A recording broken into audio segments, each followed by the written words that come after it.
तो बच्चों, जो हमारी चैप्टर फर्स्ट 12th क्लास के जो रिलेशन एंड फंक्शन जो चैप्टर चल रहा था, उस एक्सरसाइज के हमारे 10 से लेके 16 तक क्वेश्चन वो पेंडिंग थे। आज हम उन क्वेश्चन का सॉल्यूशन करेंगे। और बेटा, जो आप लोगों ने जितने भी पेपर उठा के देखना रिलेशन एंड फंक्शन के 2010 से और 2019 तक के जितने भी पेपर हैं, इट मीन्स 2017 तक के मेरे पास पेपर हैं जेईई मेंस एंड एडवांस के। तो बेटा, उसमें से एक एक या दो दो क्वेश्चन तो ये चैप्टर कंटिन्यूसली इस चैप्टर में से पूछ रहा है। ठीक है, अब इस चैप्टर में से जेईई मेंस और जेईई एडवांस के जो पेपर हैं, जो मैं आप लोगों को सोल्व भी करवाऊंगा कि इसमें से इस चैप्टर में से किस टाइप के क्वेश्चन बनेंगे। पहले मैं इस चैप्टर को रिलेशन एंड फंक्शन को हम कम्प्लीटली सोल्व कर लेते हैं, फिर उसमें से जो क्वेश्चन बनने के चांस होते हैं, इस टाइप से क्वेश्चन जेईई मेंस में पूछता है और जेईई एडवांस में पूछता है। और अब की बार तो एनडीए का जो पेपर हुआ था उसमें से भी रिलेशन एंड फंक्शन को में से क्वेश्चन पुटअप किए जा रहे हैं। तो बेटा, कहीं ना कहीं जो ये चैप्टर है, chapter first relation and function, तो ये मुझे लगता है कि कंपटीशन के पॉइंट ऑफ व्यू से तो इम्पोर्टेंट बहुत ही ज़्यादा है। तो अब देखो, क्वेश्चन की जो स्टेटमेंट है वो क्या कहती है, तो इसको समझते हैं। ये कह रहा है कि बेटा, गिव एग्जाम्पल ऑफ रिलेशन, अपनी तरफ से कोई एग्जाम्पल दें और जो ऐसे एग्जाम्पल हो जो मेरी इन कंडीशन को सेटिस्फाई करें। ठीक है, अब इन कंडीशन को सेटिस्फाई करने के लिए हमने टाइप्स ऑफ रिलेशन की एक वीडियो अपलोड की हुई है, और टाइप्स ऑफ रिलेशन में भी हमने उसकी रिफ्लेक्सिव, सिमेट्रिक और ट्रांजिटिव, उस दौरान भी मैंने आप लोगों को एक बात बताई थी कि जो सबसे ज़्यादा जो क्वेश्चन पुटअप किए जाएंगे वो रिफ्लेक्सिव, सिमेट्रिक और ट्रांजिटिव के ऊपर होंगे। इट मीन्स वो इक्विवेलेंस रिलेशन के ऊपर होंगे। ठीक है, तो ये कह रहा है कि सिमेट्रिक हो but neither reflexive nor transitive. ये बेटा, ये क्वेश्चन ऐसा है जो आप लोग खुद ट्राई कर सकते हो, और फिर भी मैं एक बार इसको करवा रहा हूँ। और इसको देखें कि ऐसा कोई भी एक, इन सब के लिए कोई भी एक कॉमन सेट ले लो जिस पे आप लोग इसको सोल्व कर सकते हो, क्योंकि ज़्यादा पजल होने की कोई ज़रूरत नहीं है। कॉमन सेट लो। अगर सपोज करो मैं एक लेट करके सेट ए ले लिया मैंने, 1 2 3, तो ये कह रहा है कि एक सिमेट्रिक रिलेशन बनाओ। तो बेटा, यहाँ से जो सिमेट्रिक रिलेशन की क्या कंडीशन बताई थी मैंने आप लोगों को, सिमेट्रिक रिलेशन कब पॉसिबल होगा, जब A B belongs to R implies B A belongs to R. ये मेरी इस कंडीशन को सेटिस्फाई करेगा। For all A B belongs to set A, for all A B belongs to set A. तो इसका मतलब इससे मैं एक सिमेट्रिक रिलेशन बना रहा हूँ। कोई भी दो नंबर लेके सिमेट्रिक रिलेशन बनाओ, तो मेरे पास मैंने सपोज करो सिमेट्रिक रिलेशन लेके और ये रिलेशन बना दिया मैंने 1 2 2 एंड 1, 2 एंड 1। तो बेटा, इस कंडीशन के अकॉर्डिंग जो मेरे पास ये रिलेशन हो गया, तो ये क्या होगा, मेरे पास सिमेट्रिक रिलेशन हो गया। ठीक है, और ये खुद कह रहा है कि नाइदर रिफ्लेक्सिव नॉर ट्रांजिटिव, तो बिल्कुल नहीं है। क्यों? क्योंकि रिफ्लेक्सिव के लिए कंडीशन होती है A belongs to R for all A belongs to set A. बेटा, ये कंडीशन होगी। अब इसमें मुझे बताओ कि जो मैंने यहाँ से नंबर लिए हैं, क्या 1 1 बिलोंग्स टू आर है, क्या 2 2 बिलोंग्स टू आर है, या फिर 3 3 बिलोंग्स टू आर है? इस तरह कोई नंबर है? बिल्कुल भी प्रेजेंट नहीं है सिमेट्रिक रिलेशन में। तो मैं कह सकता हूँ कि आर इज़ नॉट रिफ्लेक्सिव। ठीक है बेटा, मैंने अभी थोड़ी देर पहले भी ये बात रिपीट की थी कि ये क्वेश्चन ऐसे हैं जो आप लोग खुद ट्राई कर सकते हो इसमें, क्योंकि अपनी तरफ से कोई भी एक एग्जांपल उठाओ कि कोई भी एक, इन सब के लिए कॉमन सेट लेके चलना, ये ध्यान रखना, पजल हो जाओगे अदरवाइज। और ऐसे क्वेश्चन में पजल होने की कोई ज़रूरत नहीं। ये इतने ईजी कंसेप्ट के क्वेश्चन हैं कि आप लोग खुद इसको सोल्व कर सकते हो। ठीक है, ट्रांजिटिव। अब देखो बेटा, ट्रांजिटिव के लिए अब मैंने ये तो ट्रांजिटिव के लिए क्या कहता है कि A B belongs to R and B C belongs to R implies A C belongs to R. ये कंडीशन मेरे पास सेटिस्फाई होनी चाहिए।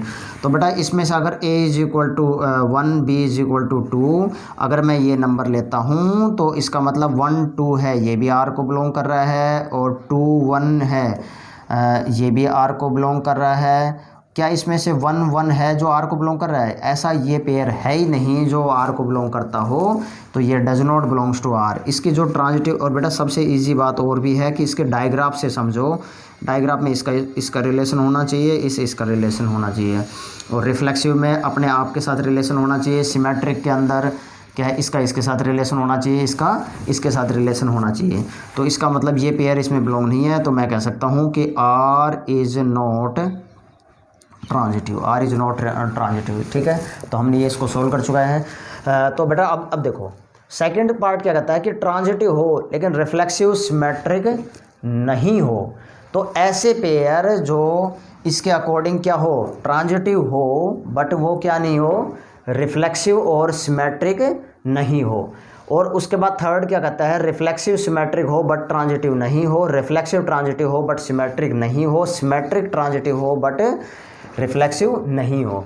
तो बेटा जो इन क्वेश्चन को आप है ना एक बार ट्राई करके देखना, आप उनको सोल्व करके देखना, क्योंकि जो हमने कंडीशन जो पढ़ी है, जो सिमेट्रिक की जो कंडीशन पढ़ी है या रिफ्लेक्सिव की जो कंडीशन पढ़ी है, ट्रांजिटिव की जो कंडीशन पढ़ी है, मैं फिर रिपीट कर रहा हूँ बेटा, कॉमन एक ऐसा सेट लेना, चाहे सबसे छोटा सबसे इजी सेट हम 1 2 3 ले सकते हैं, कोई भी सेट, ज़रूरी नहीं है कि 1 2 की कोई हार्ड एंड फास्ट रूल नहीं है कि 1 2 3 सेट लेके हम इसको सोल्व करें, ऐसा कुछ नहीं है।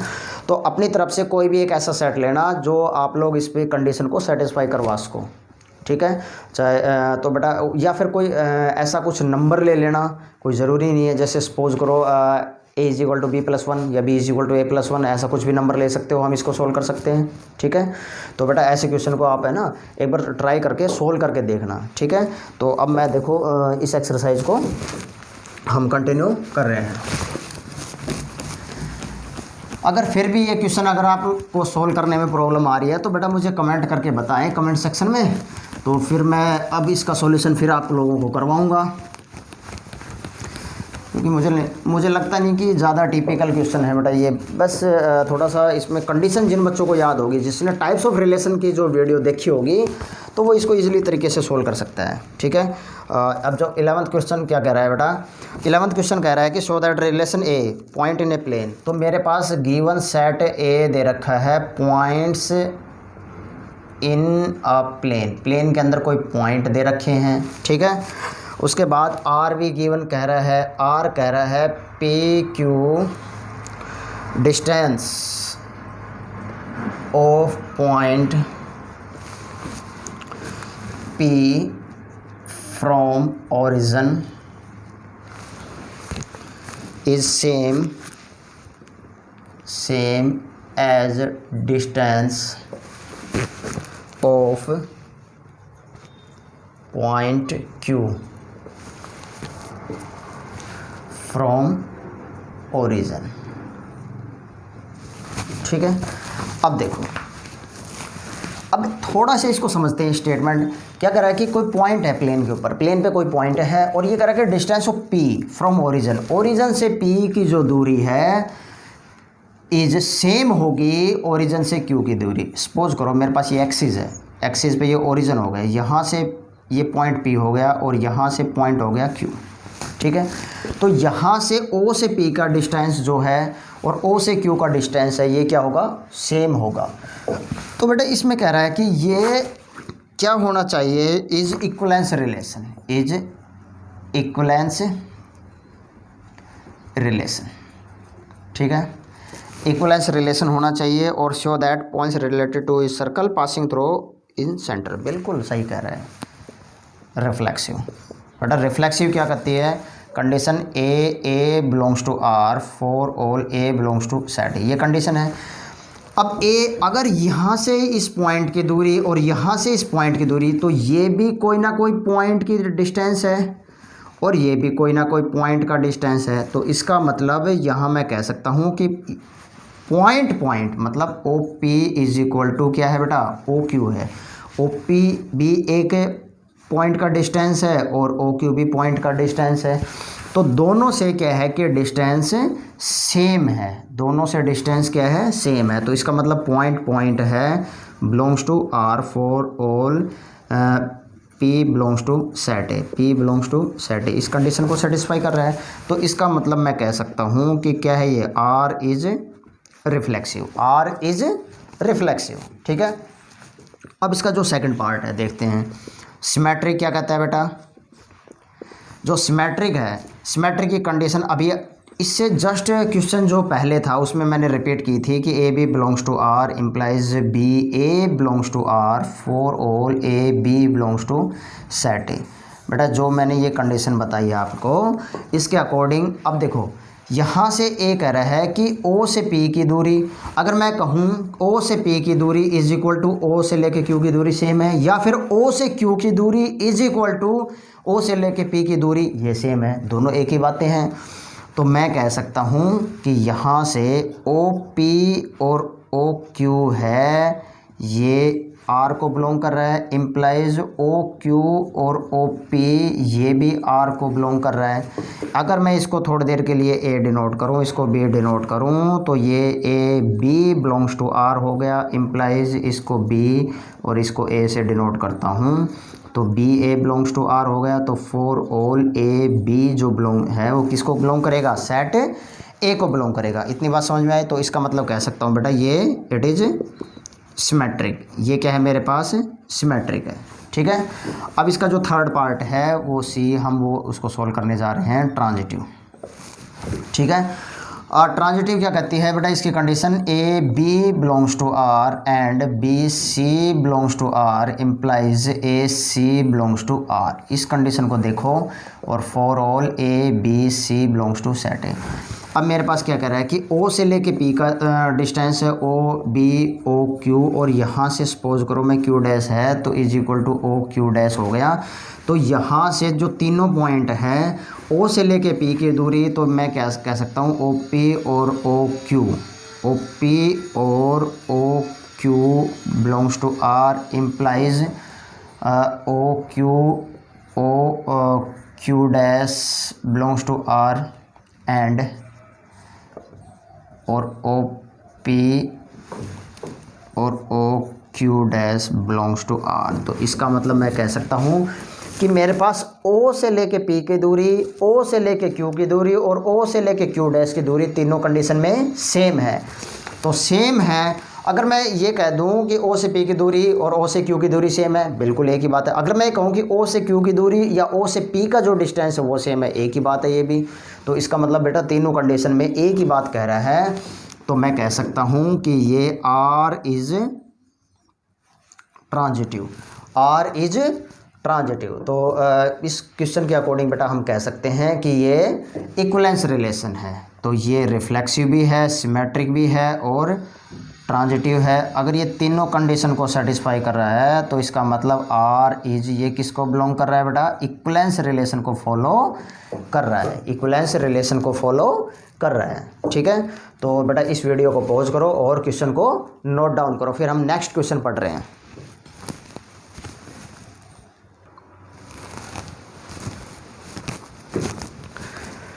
तो देखो बच्चों, बहुत ही इंटरेस्टिंग क्वेश्चन है ये। क्वेश्चन नंबर 12 क्या कह रहा है, सेट है मेरे पास ऑल ट्रायंगल गिवन है और आर क्या कहता है T1 T2, T1 is similar to T2 is equivalence relation. तो देखो इक्विवेलेंस रिलेशन के बारे में बात होती है तो कहीं ना कहीं वो रिफ्लेक्सिव, सिमेट्रिक और ट्रांजिटिव के बारे में। ठीक है, यहाँ तक एक कंडीशन सेटिस्फाई होने के बाद फिर हम आगे क्या कहता है कि कंसिडर 3 ट्रायंगल। मेरे पास 3 ट्रायंगल है, T1 जिसके रेशियो ये है, T2 के रेशियो ये है, T3 के रेशियो ये है, और विच ऑफ ट्रायंगल इनमें से आर रिलेटेड, ये रिलेटेड है। अब देखो इसका सॉल्यूशन क्या कहता है। सबसे पहले मैं इसको इक्विवेलेंस प्रूव करूँगा, तो इक्विवेलेंस के लिए सबसे पहले मैं कंडीशन को लेके चल रहा हूँ रिफ्लेक्सिव, और रिफ्लेक्सिव की बेटा फिर कंडीशन मैं रिपीट कर देता हूँ, ए बिलोंग्स टू सेट ए। मेरी इस कंडीशन को सेटिस्फाई करना चाहिए, और इस कंडीशन को जो सेटिस्फाई करेगा, तो कंडीशन क्या कहती है, अगर दोनों सेम पेयर है रिफ्लेक्सिव के अकॉर्डिंग तो कह सकता हूँ कि T1 is similar to T1। तो कोई भी ट्रायंगल इस रिफ्लेक्सिव के अकॉर्डिंग, तो इसको मैं क्या लिख सकता हूँ कि every triangle is similar itself. कोई भी ट्रायंगल अपने आप की सिमिलर हमेशा होती है, अपने आप की सिमिलर हमेशा होती है। तो कह सकता हूँ T1 T2 है ये R को बिलोंग करेगा। तो इसका मतलब ये क्या है, R is reflexive, R is reflexive, अपने आप की सिमिलर ट्रायंगल होती है बेटा, ठीक है। अब इसका जो सेकंड पार्ट हम करेंगे वो क्या करेंगे हम, सिमेट्रिक का। तो सिमेट्रिक की कंडीशन क्या कहती है, ए बी आर को बिलोंग करेगा, बी ए है ये भी आर को बिलोंग करेगा, ठीक है, इसकी कंडीशन। तो इस कंडीशन के अकॉर्डिंग मैं कह सकता हूँ कि जो T1 है सिमिलर टू T2 है। अगर ये T1 और T2 सिमिलर है तो T1 और जो T2 है ये किसको बिलोंग करेगा, R को बिलोंग करेगा, इम्प्लाइज करके। अब इसकी जो राइट हैंड साइड है उसको सेटिस्फाई करवाओ कि ये कह रहा है कि T2 सिमिलर टू T1, बात तो एक ही है बेटा। तो इसके अकॉर्डिंग क्या कह सकता हूँ कि T2 और T1 है ये भी R को बिलोंग करेगा। तो इसका मतलब ये है कि T1 is similar to T2। अगर कंडीशन क्या कहते हैं T1 और T2 सिमिलर है तो T2 T1 भी सिमिलर है, तो इसका मतलब ये कंडीशन भी सेटिस्फाई कर रही है। और जब ये कंडीशन सेटिस्फाई कर रही है तो ये R इज क्या है बेटा, ये सिमेट्रिक है। R क्या है, ये सिमेट्रिक है। तीसरी कंडीशन क्या कहती है बेटा, ट्रांजिटिव। अब देखो ट्रांजिटिव की कंडीशन के अकॉर्डिंग क्या, कंडीशन को तो बार बार रिपीट कर रहे हैं बेटा, मुझे लगता है कि आप लोगों को याद हो गई होगी, तो फिर भी मैं एक बार इसको फिर रिपीट करवा देता हूँ, क्योंकि कंडीशन बार बार याद करके हम क्या हो रहे हैं, इरिटेट हो जाते हैं बार बार लिख के, ठीक है। तो बेटा अब देखो इस कंडीशन को, अब इसको सेटिस्फाई करवाओ, ध्यान से देखना। इसका मतलब ये है कि T1 similar to T2 and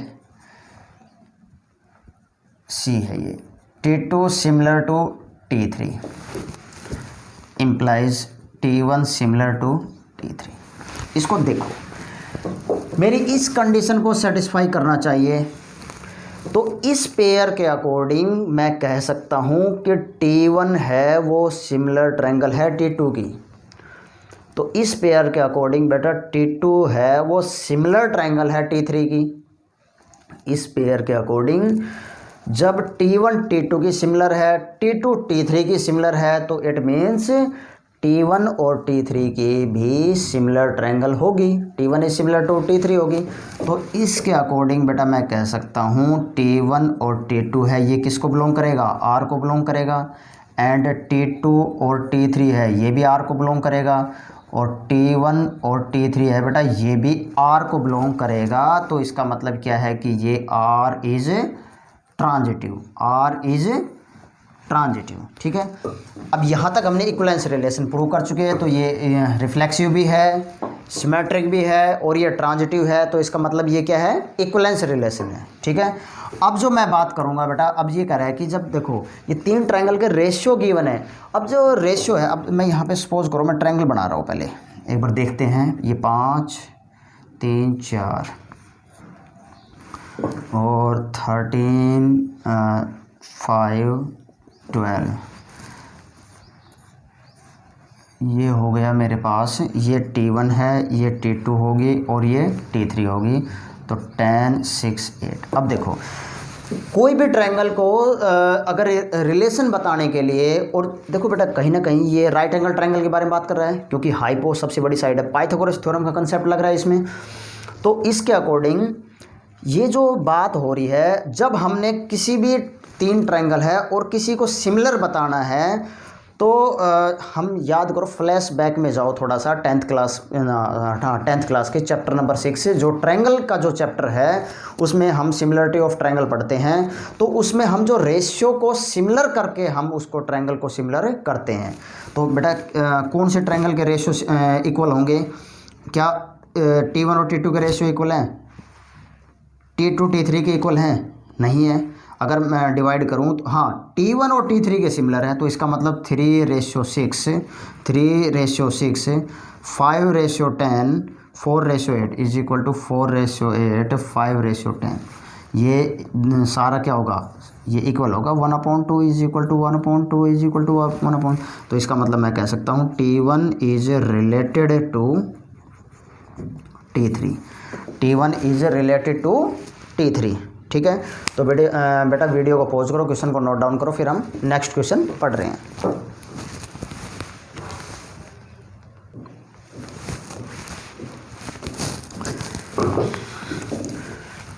तो बच्चों देखो 13 क्वेश्चन क्या कहता है, सेट ए मेरे पास गिवन है सेट ऑफ ऑल पॉलीगन। अब देखो पॉलीगन का मतलब क्या होगा, polygon means many side, many side मतलब बहुत ज़्यादा साइड होगी उसकी।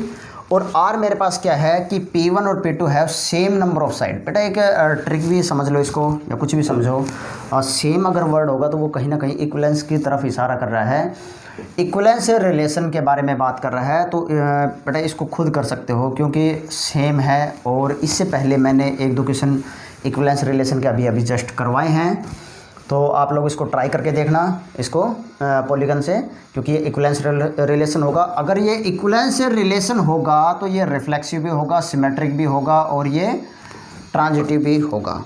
इसको करके देखना, अगर नहीं समझ में आए तो या नहीं हो पाए किसी कारणवश तो मुझे कमेंट करके बताना, तो मैं इसको सोल्व करवाऊँगा, ठीक है।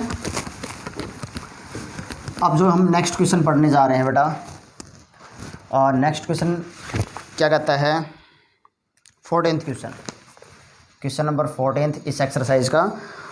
बेटा कह रहा है कि let L be the set of all lines in X Y plane. Set A मेरे पास गिवन है और ये है set of all lines in X Y plane. X Y plane में लाइन गिवन है और आर क्या कहता है, L1 और L2। L1 is parallel to L2, so that R क्या होगा, is equivalence relation होगा, equivalence relation होगा। find set of, हाँ एक बात और भी कह रहा है कि ये find set of all lines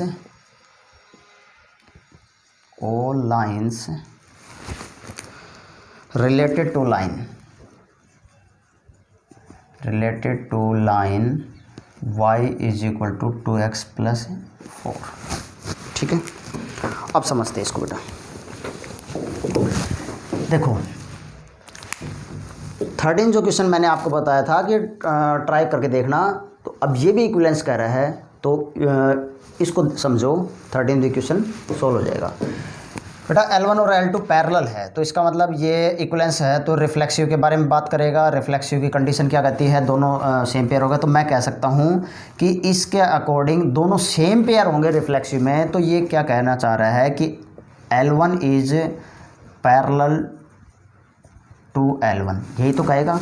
तो कोई भी लाइन अपने आप की पैरेलल लाइन होती है, बिल्कुल सही कह रहा है कि every line parallel to itself, तो it means L1 belongs to R। तो ये क्या है, R इज रिफ्लेक्सिव, ठीक है बेटा। अब सेकंड जो क्वेश्चन है वो सिमेट्रिक के बारे में बात कर रहा है।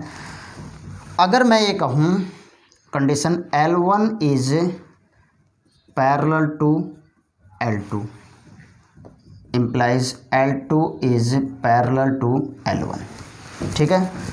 कंडीशन वगैरह बेटा आप लोग नोट कर लेना, क्योंकि बार बार हम रिपीट कर रहे थे, कंडीशन बार बार लिखनी पड़ रही थी हमें। तो अगर मैं कहूँ कि L1 पैरेलल टू L2 है, लेकिन राइट हैंड साइड के अंदर क्या कह रहा है कि L2 पैरेलल टू L1 है, बात तो एक ही है बेटा। तो इसका मतलब L1 और L2 है, ये भी R को बिलोंग करेगा, और L2 और L1 है, ये भी किसको बिलोंग करेगा, R को बिलोंग करेगा। तो इसका मतलब ये जो क्या है, ये R इज सिमेट्रिक भी है। R क्या है बेटा, ये सिमेट्रिक भी है। और तीसरी जो कंडीशन है वो क्या कहती है, ये ट्रांजिटिव। अब ट्रांजिटिव की कंडीशन के अकॉर्डिंग इसकी कंडीशन मैं लिख देता हूँ, क्योंकि ट्रांजिटिव कंडीशन प्रूव करने में थोड़ी सी बच्चों को डिफ़िकल्टी आती है। ट्रांजिटिव की जो कंडीशन है उसको प्रूव करने में, ये फॉर ऑल करके बेटा ये लिख लेना, ये उसको थोड़ी सी डिफ़िकल्टी आती है। अब इस पेयर के अकॉर्डिंग क्या है कि L1 is parallel to L2 and L2 is parallel to L3, ठीक है। और इम्प्लाइज करके L1 is set of all lines, suppose करो L1 is parallel to L3, तो यहाँ से L1 और L2 है ये भी R को बिलोंग करेगा, एंड L2 और L3 है ये भी R को बिलोंग करेगा, और L1 और L3 है बेटा ये भी R को बिलोंग करेगा, क्योंकि सेट ऑफ ऑल लाइंस। अब लाइन से कुछ भी हो सकती है, यहाँ पे तो इसने दो दे रखी है, L1 और L2 और L3 भी हो सकती है XY प्लेन के अंदर, ठीक है, लाइन कितनी भी हो सकती है बेटा। तो यहाँ से इस पेयर के अकॉर्डिंग है L1 पैरेलल टू L2 है, L2 पैरेलल टू L3 है, तो इसका मतलब L1 और पैरेलल टू L3 है, तो ये क्या होगा मेरे पास, R इज़ ट्रांजिटिव। R क्या होगा बेटा मेरे पास, ये ट्रांजिटिव होगा, ठीक है। तो ये इक्विवेलेंस रिलेशन हो चुका है, रिफ्लेक्सिव, सिमेट्रिक एंड ट्रांजिटिव, ठीक है। अच्छा अब सुनो ध्यान से, इसमें एक कंडीशन और कह रहा है, क्या कह रहा है, set of all lines related to line y is equal to 2x plus 4। अब इसमें इस को पढ़ने के लिए फिर एक बार 11th क्लास के जो चैप्टर नंबर 10 है इक्वेशन ऑफ लाइन, उसके में फ्लैशबैक में जाओ बेटा। जब पैरेलल लाइन का कंसेप्ट आता है, जब पैरेलल लाइन का कंसेप्ट आता है तो स्लोप सेम होगा, चेंज किस में होगा, इंटरसेप्ट में चेंज होगा। तो इट मीन्स जब अगर मैं y is equal to M X plus C लूँगा तो स्लोप यहाँ से m कितना हो गया बेटा, 2 हो गया, और इंटरसेप्ट जो होगा ये इंटरसेप्ट ये c बिलोंग्स टू r होगा, c बिलोंग्स टू r होगा। तो इसका मतलब set of all lines related to lines is equal to क्या होगी, y is equal to M X plus C होगी। जब पैरेलल लाइन का जो कंसेप्ट आता है उसमें स्लोप क्या होगा बेटा, सेम होगा, और जो x y का जो कोफिशिएंट है सेम होता है पैरेलल लाइन कंसेप्ट के अकॉर्डिंग, बट चेंज किस में होता है, इंटरसेप्ट में चेंज होता है। तो इसका मतलब हम इसको ये बता सकते हैं कि जो चेंज किस में होगा, इंटरसेप्ट में होगा, c बिलोंग्स टू r होगा, स्लोप क्या होगा, सेम होगा, ठीक है। तो इस वीडियो को पॉज करो, क्वेश्चन को नोट डाउन करो, फिर हम नेक्स्ट क्वेश्चन पढ़ रहे हैं।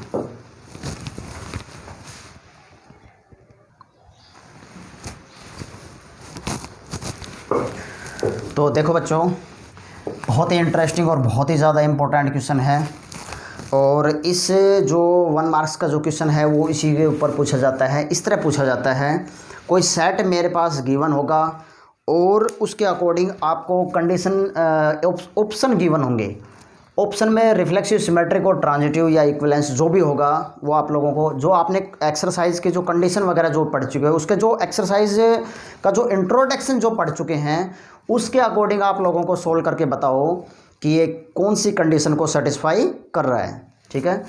तो देखो बेटा, इसमें एक सेट गिवन है मेरे पास, इसके अकॉर्डिंग जो रिलेशन क्या बना रहा है, 1 2 2 2 1 1 4 4 1 3 3 3 3 2। तो बेटा इन पेयर को देखते हुए ये क्या होगा, रिफ्लेक्सिव होगा, रिफ्लेक्सिव होगा, ठीक है। अगर मैं सिमेट्रिक के बारे में बात करूं तो बेटा ये 1 2 को पेयर बना रहा है तो 2 1 का भी पेयर बनाना चाहिए, ठीक है। और अगर 3 2 का पेयर बना रहा है तो 2 3 का भी पेयर बनाना चाहिए, जो 2 3 इसमें प्रेजेंट नहीं है, तो इसका मतलब ये सिमेट्रिक तो होगा नहीं, सिमेट्रिक नहीं होगा, सिमेट्रिक नहीं होगा। तो सिमेट्रिक अगर नहीं होगा तो बेटा ये ऑप्शन भी ख़त्म हो चुका, ये ऑप्शन भी ख़त्म हो चुका। अब मेरे पास ऑप्शन बी और डी ये बच रहे हैं, इनमें से देखते हैं।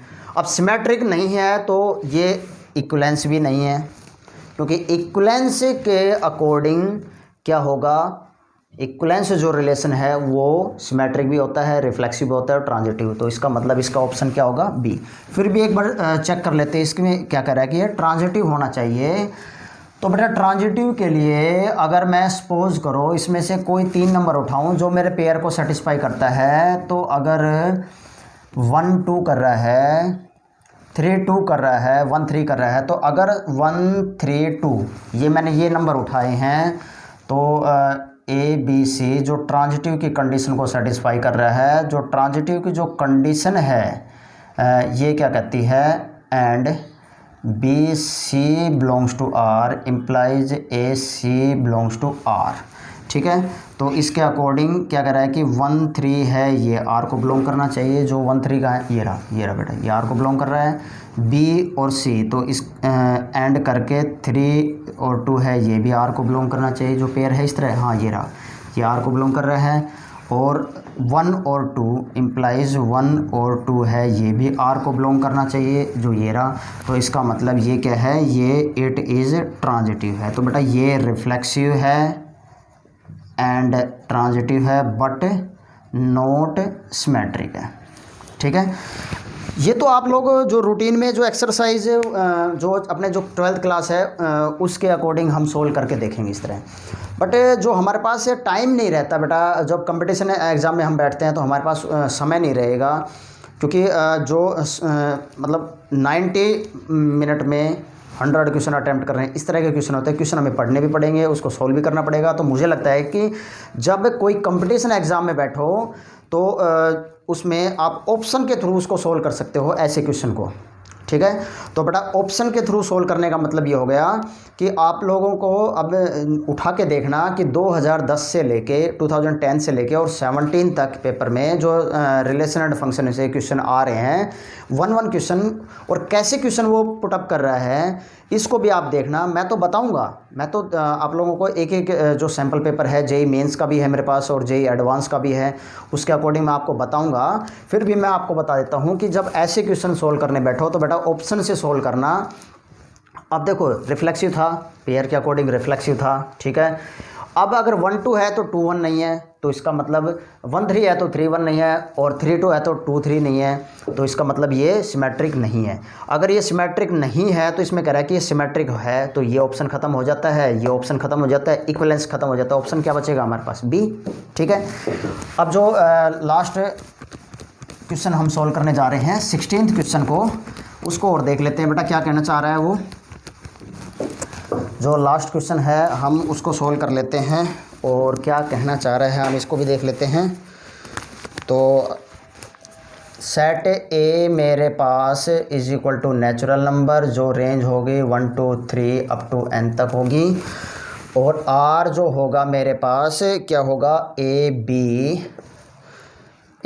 Is equal to B minus 2, और b की वैल्यू 6 से बड़ी, और जो मेरे पास ऑप्शन दे रखे हैं वो 2 4 r को बिलोंग करेगा, और 3 8 है ये भी r को बिलोंग करेगा, 6 8 है ये भी r को बिलोंग करेगा, और 8 7 है बेटा ये भी r को बिलोंग करेगा। अब देखो b की वैल्यू 6 से जो बड़ी लेंगे हम 7 भी लेंगे, 8 भी लेंगे, 9 भी लेंगे और 10 भी लेंगे, इस तरह ले सकते हैं। बट ये सारे नेचुरल नंबर को बिलोंग करेंगे। तो इसको देखो, अगर मैं b इज इक्वल टू 7 लेता हूँ तो a इज इक्वल टू मेरे पास कितना आ गया, 7 माइनस 2 5। तो क्या 5 और जो 7 है ये r ऑप्शन में है, कहीं नहीं है, तो इसका मतलब ये नहीं लेंगे। और अगर मैं b इज इक्वल टू 8 लेता हूँ तो a इज इक्वल टू मेरे पास क्या हो गया 6, तो इसका मतलब 6 और 8 है ये r को बिलोंग करना चाहिए, 6 है बिल्कुल ये इसके पेयर में है। और अगर मैं सपोज करो 9 लेता हूँ, अगर b इज इक्वल टू 9 लेता हूँ, ये सारे नेचुरल नंबर को बिलोंग कर रहे हैं। नेचुरल नंबर मेरे पास क्या है बेटा, सेट नेचुरल नंबर है, ये सेट a है, तो a मेरे पास कितना हो गया 9 माइनस 2 7, तो इसका मतलब 7 और 9 इस तरह करके लेंगे। तो इसका मतलब ये हमारे पास बिल्कुल ऑप्शन में करेक्ट फिट बैठ रहा है, तो इसका आंसर कितना हो गया, सी होगा, ठीक है। तो बेटा इस वीडियो को ज़्यादा से ज़्यादा लाइक शेयर और सब्सक्राइब करो, क्योंकि बेटा कंसेप्ट ज़्यादा से ज़्यादा बच्चों को कंसेप्ट समझ में आना चाहिए, क्योंकि कंपटीशन के पॉइंट ऑफ व्यू से और जो जेई मेंस और एडवांस के लिए ये जो चैप्टर है बहुत ज़्यादा इंपॉर्टेंट है। तो ज़्यादा से ज़्यादा बच्चों को कंसेप्ट समझ में आया, कोई ऐसा नहीं हो कि बच्चों को मतलब रह जाए कुछ बच्चे जो कंसेप्ट जो हमारे बच्चों नहीं समझ पाएँ, ठीक है। तो नेक्स्ट वीडियो में बेटा हम जो रिलेशन हम पढ़ चुके हैं, अब रिलेशन ख़त्म हो गया, अब जो हम नेक्स्ट वीडियो में हम फंक्शन स्टार्ट करेंगे, ठीक है। Thank you.